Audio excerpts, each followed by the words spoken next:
sons seem to get along well with their mother-in-laws. Did you notice that? I don't know why that is. Maybe it's because I don't see them too often. In the first reading today, the reading from the letter to the Ephesians, Paul completes a prayer, or the writer completes a prayer, which was begun in chapter 1 and then was kind of interrupted. So we have the end of this beautiful prayer in which he starts off by saying, I kneel before the Father from whom all family in heaven and on earth is named, that he may grant you the riches of the kingdom, that you may experience the fullness of God. And God is drawing all of you in the church, the whole church, into his fullness, into his completeness, to bringing everything to completion at the end of time in Christ, which is really, if you get a chance to go through it and just to read it very slowly and carefully, you see what a tremendous vision of unity and fullness, completeness, that we have at the end of time. That all things have been reconciled, all things in heaven and on earth have been brought together in this extraordinary, huge moment of fullness and reconciliation in the Lord in Christ. But how do you get there?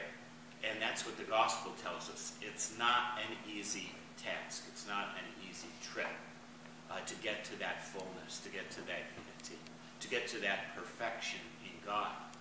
To get to that perfection, any one of us individually and all of us as part of these families that Paul talks about, families that are called in God's name to fullness in Christ.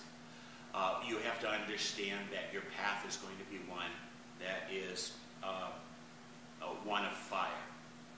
What kind of fire is Jesus talking about, particularly here when he says, I have come to set the earth on fire? Is it the fire of judgment and condemnation? Well, not at this point, certainly. Is the fire of purification. It's the purifying fire that separates the gold from the dross. And that's what the fire of the angst and the difficulties and the sufferings of this world are all about. They are meant to be a purifying fire.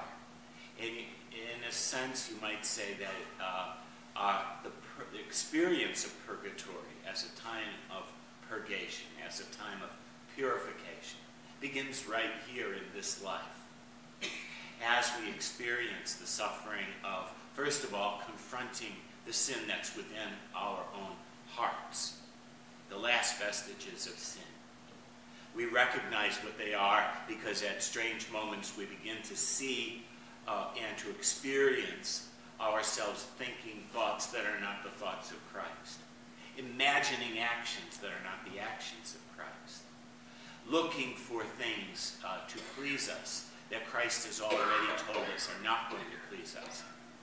And as we confront that in real disappointment with ourselves, in a real sense of agony over how long we have fought these inner battles, that's part of the fire, isn't it? The fire in which Christ gives us the grace to separate our thoughts that are eternal from our thoughts that are temporal, from our thoughts that are of Christ and our thoughts that are of the devil. So that's part of the purifying fire. Part of the purifying fire involves us in our communities and in our very families, because we realize that in order to live out the gospel, it puts us at odds at times with the rest of society, with our neighbors, with our family. We have disagreements, we have quarrels in terms of our ends, in terms of what is important. People turn away from us and will not accept us because we are trying our best to follow the road that Christ has set for us. And so at times it seems overwhelming. And Jesus goes on to talk about it. It seems like a tremendous contrast. One minute he's talking about fire, the next minute he's talking about baptism. The baptism that he's talking about here is not the sacramental baptism, but it is that what the image of baptism as being overcome by the waters and just being completely overwhelmed, you know. And that's really what baptism is. It's being immersed in the waters in which you are dissolved, and then when you come out of the waters, you are new. You are newborn, okay? So you go back into waters that dissolve you. And Jesus says that this whole process at times just overwhelms us. It's like that storm, you know, that just comes and dumps everything on us and just seems to wash everything away. And then we have to be reconstituted. So it's a big process. It involves the fire of purification. It involves kind of being overwhelmed at times, which all of us experience in our lives, to the point where we say, who can possibly save us from this Titanic mishap? Is there a boat out there that's going to throw us a life preserver? And we realize that life preserver is the Spirit that keeps us afloat during these very, very difficult times. And so it's a time of division, but hopefully a division that prepares the earth for an ultimate reconciliation in Christ when he comes to bring his fullness. So at one and the same time, in the readings today, we have this beautiful vision of what lies ahead, what God has confidently determined will be the end, so we know it's a certainty.